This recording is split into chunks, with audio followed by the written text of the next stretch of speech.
Assalamualaikum warahmatullahi wabarakatuh. Perkenalkan, kami dari kelompok 7 akan mempresentasikan di mata pelajaran metode ilmiah dengan judul analisis pola media sosial sebagai alat komunikasi dan informasi bagi mahasiswa. Kami beranggotakan 6 orang. Nama saya sendiri Mardika Fasya. Dan saya Arif Faraudin. Dan saya Muhammad Fitrianto. Saya Sandi Hermawan. Saya Bangun Margi Raharjo. Baik, di sini saya akan menjelaskan latar belakang proyek kita, yaitu teknologi informasi pada zaman ini dan pertumbuhan modern saat ini sedang berkembang pesat di dalam kehidupan masyarakat untuk mengakses platform media sosial untuk keperluan tertentu. Salah satu teknologi yang sedang berkembang saat ini adalah gadget. Nah, gadget ini udah pasti semua orang dan semua kalangan itu punya dan bisa menggunakan. Karena di sini juga gadget telah digunakan oleh kalangan muda. Sebenarnya nggak kalangan muda aja sih, ada semua kalangan lah. Termasuk di antaranya siswa di usia muda hingga orang dewasa. Maksud dan tujuan. Maksud 1. Mengetahui sejauh mana media sosial mempengaruhi pola pikir dan perilaku mahasiswa dalam mencari dan mengolah informasi. Kedua, menilai positif dan negatif media sosial, efektivitas komunikasi, pengambilan keputusan, serta kualitas informasi yang diperoleh mahasiswa. 3. Menganalisis bagaimana mahasiswa mengevaluasi kredibilitas informasi yang diperoleh dari media sosial. 4. Mengungkap jenis informasi yang sering diakses mahasiswa melalui media sosial seperti informasi akademik, pulang kerja, beasiswa, atau tren terkini. Maksud tujuan ini, maka ini bertujuan untuk memahami dan menganalisis bagaimana mahasiswa menggunakan media sosial sebagai alat komunikasi dan sumber informasi. Melalui penelitian ini diharapkan dapat memberikan wawasan dan manfaat media sosial mengenai efektivitas sebagai alat komunikasi utama dalam kehidupan sehari-hari. Populasi dan sampel. Untuk populasi, mahasiswa dari berbagai program studi khususnya Fakultas Teknologi Informasi di Universitas Bina Sarana Informatika. Untuk sampel, teknik purpose sampling digunakan untuk memilih responden yang aktif menggunakan media sosial. Sampel berjumlah 59 orang, sampel berjumlah 59 mahasiswa untuk survei kuantitatif. Berikut adalah data yang sudah kita kumpulkan melalui kuesioner yang telah kita sebarkan. Itu kita mendapat sekitar 59 responden.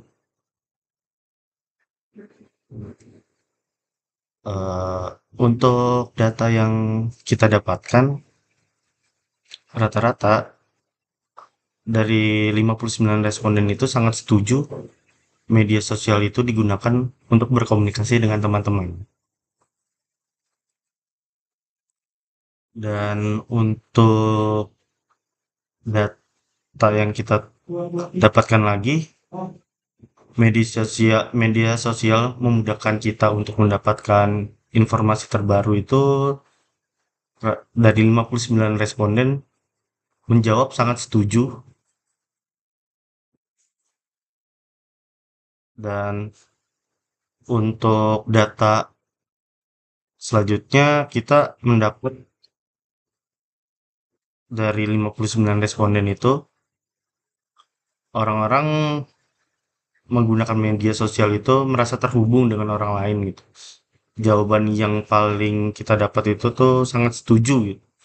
Untuk menggunakan media sosial itu dia merasa lebih terhubung dengan orang lain. Dan untuk selanjutnya, media sosial sangat membantu kita dalam belajar dan mengerjakan tugas kuliah. Ini dari 59 responden, sekitar 47 42,5% menjawab sangat setuju, dan untuk 42,4% menjawab setuju. Ya kita bisa bilang sih semuanya rata-rata setuju gitu. Untuk media sosial itu sangat membantu dalam belajar dan mengerjakan tugas kuliah.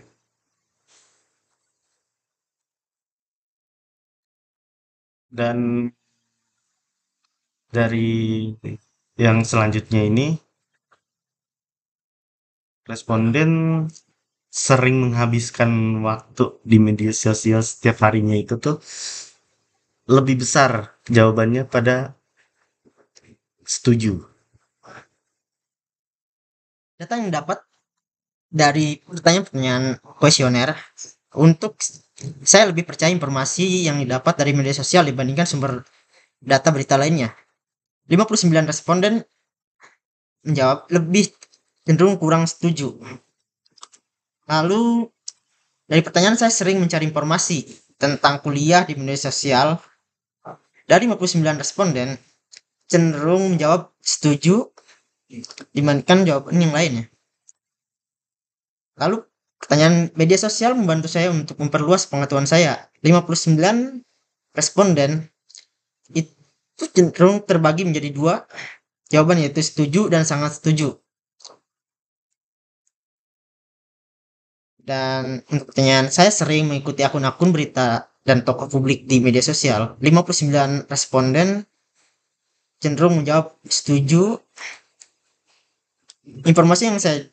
Untuk pertanyaan, informasi yang saya dapat di media sosial selalu akurat dan dapat diandalkan. Dari 59 responden jawab itu terbagi dua, yang mana yang satu kurang setuju dan satu lagi setuju. 50-50 ya, nggak beda jauh.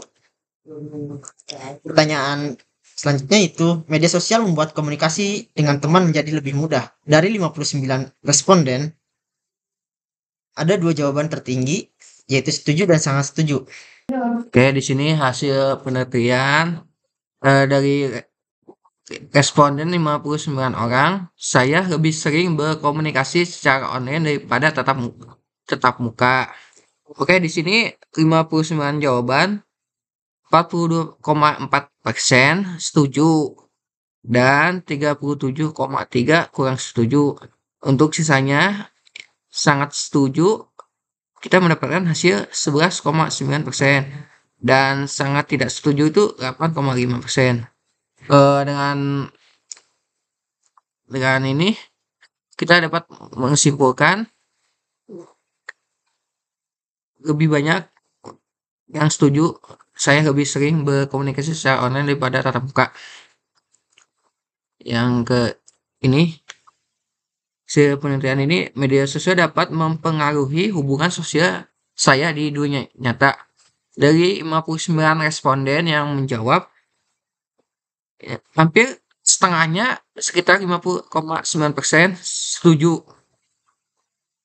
Untuk sangat setuju lagi, lebih setuju 20,3%, yang kurang setuju 16,9%, sisanya tidak ada. Jadi di sini sangat mempengaruhi hubungan sosial di dunia nyata, itu sangat penting karena media sosial itu dampaknya sangat besar. Oke, yang penelitian selanjutnya, saya merasa lebih nyaman mengekspresikan diri di media sosial dibandingkan di dunia nyata. Oke, dari sini 59 jawaban kurang setuju ya. Jadi kita mendapat data 39% dan setuju 37,3% dan sangat setuju 10%, dan sisanya terakhir sangat tidak setuju 13,6%. Jadi dapat disimpulkan kita mendapati jawaban kurang setuju. Untuk kata-kata, saya merasa lebih nyaman mengekspresikan diri di media sosial dibandingkan di dunia nyata.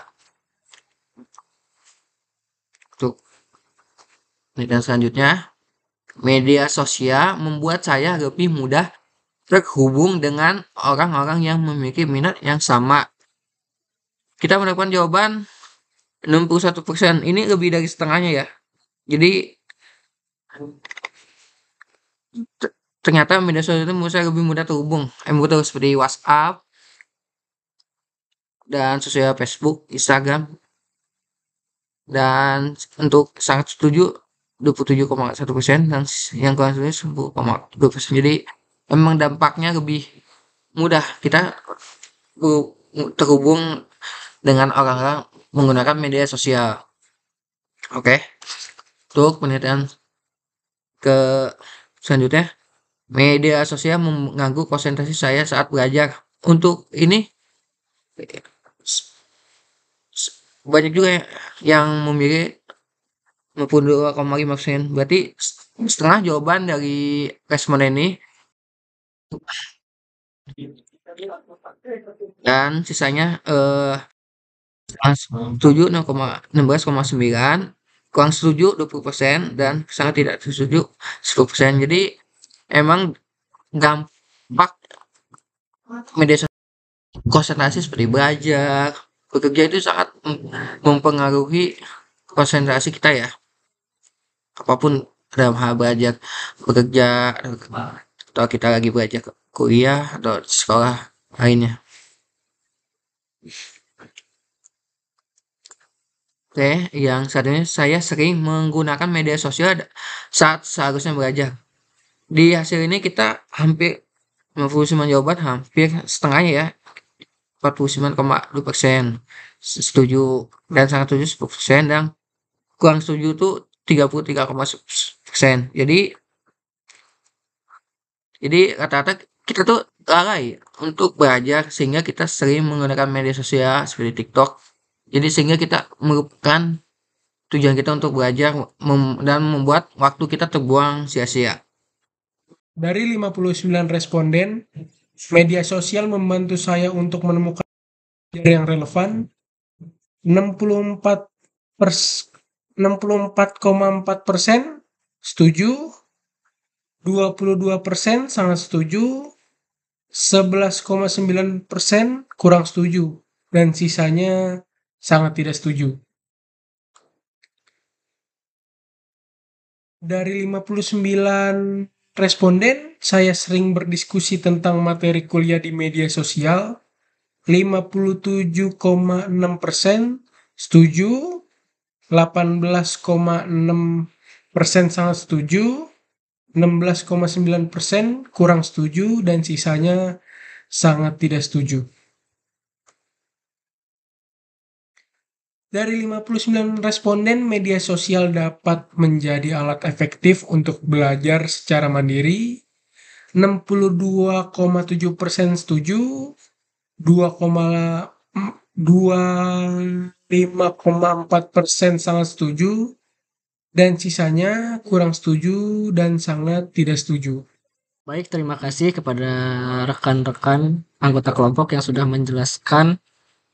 Nah, di sini kita sudah sampai di kesimpulan presentasi kita, yaitu media sosial memainkan peran yang signifikan sebagai alat komunikasi dan sumber informasi mahasiswa.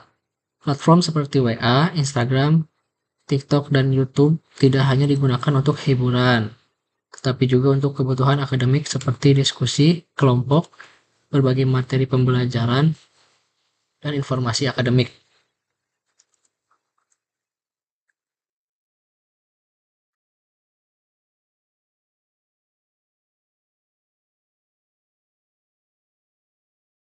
Sekian presentasi dari kelompok kami. Bila ada kata yang salah dan ada kata yang tidak berkenan di hati para pendengar, mohon dimaafkan karena kita masih dalam proses pembelajaran. Terima kasih untuk semuanya. Wassalamualaikum warahmatullahi wabarakatuh.